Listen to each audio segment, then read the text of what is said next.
Namaste,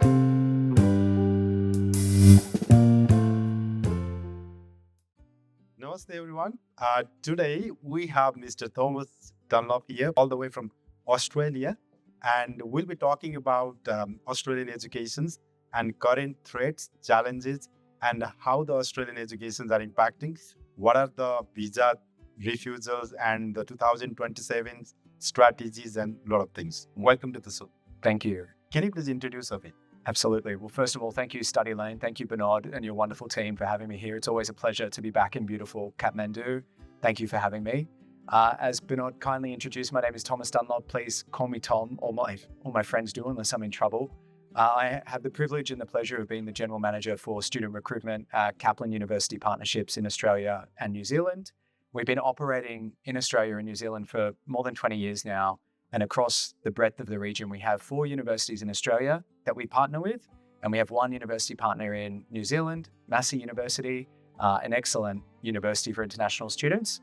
In Australia specifically, we partner with 3 universities to offer what we call on-campus pathways. That's anything from foundation studies, diploma, through to pre-masters.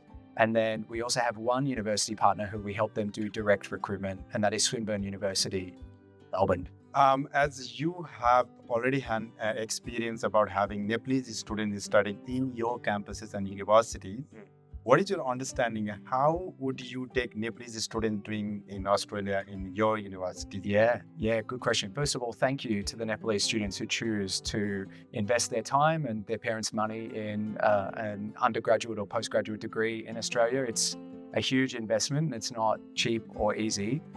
Nepalese students add such richness to the diversity of our university communities, and certainly the Kaplan campuses that we have.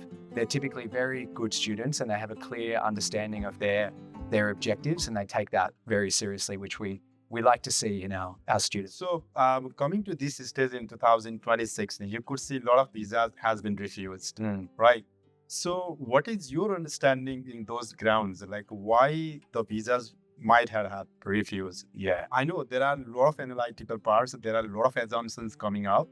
So what is your personal opinion or perspective on that? Yeah, well, personally, it breaks my heart.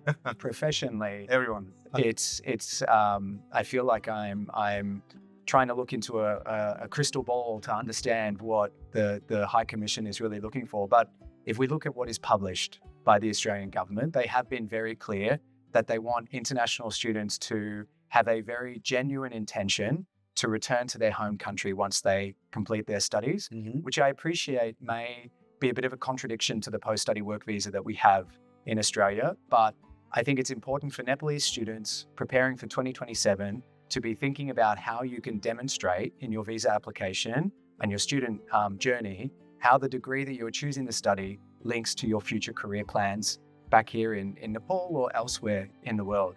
Do you think Nepal is a really good market for Australia to have international students from here? Yeah, absolutely. Hands down, it's one of the best source markets for Australian universities and institutions around the world. I think the other piece that's critical for Nepal really is the financial aspect. How do you take the current international student caps, which has been introduced by Australian government?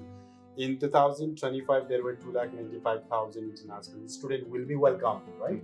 Would be welcome. And that's been continued again in 2027. Yes. And the other day we got to know about the news that there was 50,000 student shortfalls.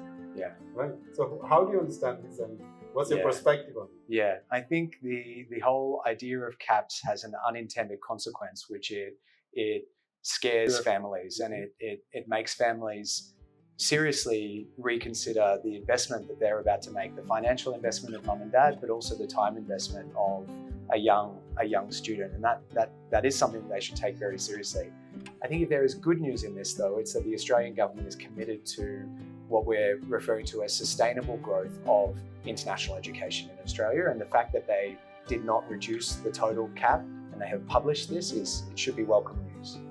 As a Kaplan, how you guys are prepared to welcome, support, and help students of Nepal? Yeah, it is our number one focus, not just for Nepalese students, but for any new to Australia international student who is coming to our campuses.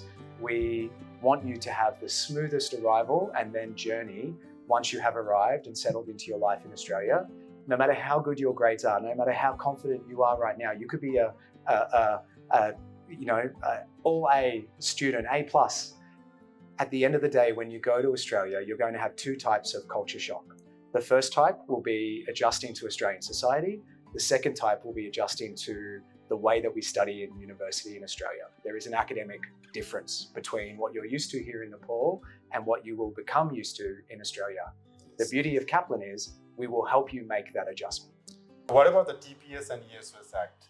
Yeah, you're talking in acronyms, Bernard. So ESOS is the Education Standards for Overseas Students. That's what ESOS means. Yeah. Those of us like Bernard and I in the industry, we just call it ESOS because we're used to it. Yeah. It is the legislation and the laws that the Australian government has given all institutions that are recruiting international students. And within this, there is a very specific piece of that legislation that requires or protects international students against any issues with tuition that might have been paid. And this is called the TPS, the Tuition Protection Scheme. So if for whatever reason the school might have some issues and it might, in a highly unlikely event that it does close down, your tuition will be protected by the Australian government.